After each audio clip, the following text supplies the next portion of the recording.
नमस्कार, मैं हूं दीपाली। आइए नजर डालते हैं 27 अप्रैल के कुछ खास न्यूज अपडेट्स पर।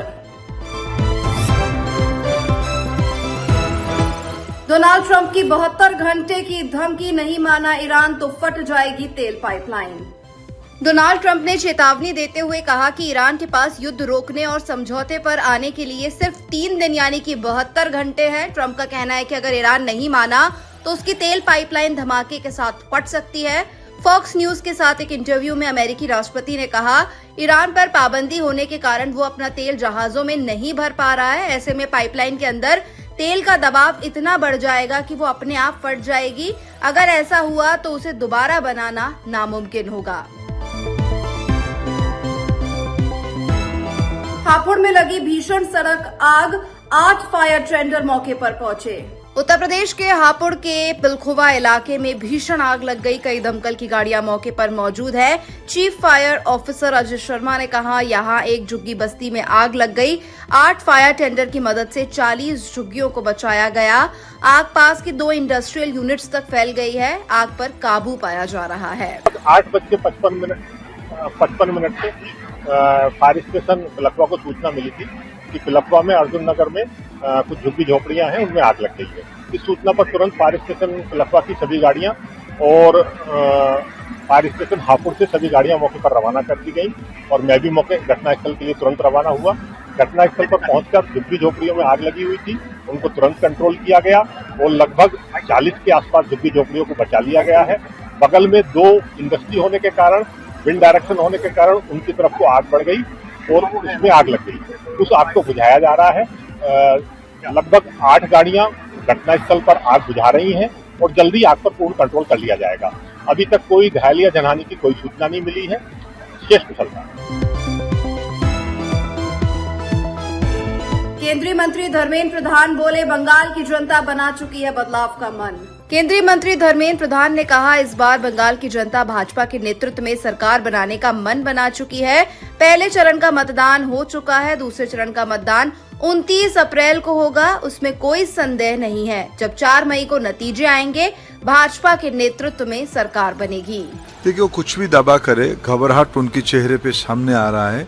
इस बार बंगाल की जनता भारतीय जनता पार्टी के नेतृत्व में सरकार बनाने का मन बना चुकी है। पहला फेज की चुनाव हो चुका है, सेकेंड फेज की चुनाव 29 तारीख को होगा। उसमें कोई संदेह नहीं है।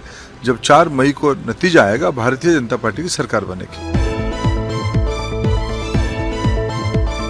केजरीवाल ने पूछा, क्या मुझे मिलेगा न्याय? आपके राष्ट्रीय संयोजक अरविंद केजरीवाल ने कहा, मुझे एक झूठे केस में फंसाया गया और जेल भेज दिया गया। एक चुनी हुई सरकार को गलत तरीके से गिरा दिया गया। हमें कई महीने जेल में रखा, लेकिन आखिरकार सच की जीत हुई। सीबीआई ने तुरंत इस फैसले को हाई कोर्ट में चुनौती दी। ये केस जस्टिस स्वर्णकांता शर्मा के सामने लगा। तब मेरे मन में सवाल उठा, क्या इनके सामने मुझे न्याय मिलेगा? आप सब जानते हैं कि मुझे एक झूठे केस में फंसाया गया, मुझे जेल भेज दिया गया, एक चुनी हुई सरकार को गलत तरीके से गिरा दिया गया। हमें कई महीने जेल में रखा, पर आखिरकार सच की जीत हुई।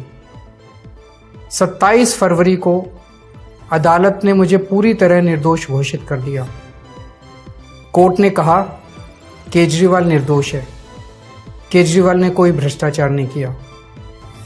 कोर्ट ने सीबीआई की जांच पे ही सवाल खड़े कर दिए और जांच अधिकारी के खिलाफ एक्शन लेने के आदेश दे दिए। लेकिन सच का रास्ता आसान नहीं होता। सीबीआई ने तुरंत इस फैसले को हाई कोर्ट में चुनौती दी और ये केस जस्टिस स्वर्णकांता शर्मा जी के सामने लगा। तब मेरे मन में एक बहुत बड़ा सवाल उठा,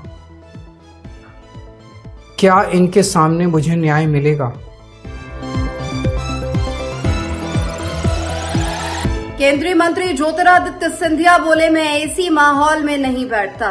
केंद्रीय मंत्री ज्योतिरादित्य सिंधिया ने कहा, मैं अपनी कार में एयर कंडीशनिंग इस्तेमाल नहीं करता, ना ही एयर कंडीशन्ड माहौल में बैठता हूं। जब लोग मुझसे पूछते हैं तो मई जून की 51 डिग्री गर्मी में भी मैं कहता हूं, ये चंबल की खाल है। भावना के आधार पे काम करना है, आसान नहीं है। 2.5 घंटा खड़ा रहना, पसीना टपकना। मैं तो सदैव कहता हूं, मेरा जितना पसीना टपकता है उतना ज्यादा मजा मिलेगा। और ना मेरी गाड़ी में एयर कंडीशन चलती है, ना एसी के वातावरण में मैं बैठता हूं।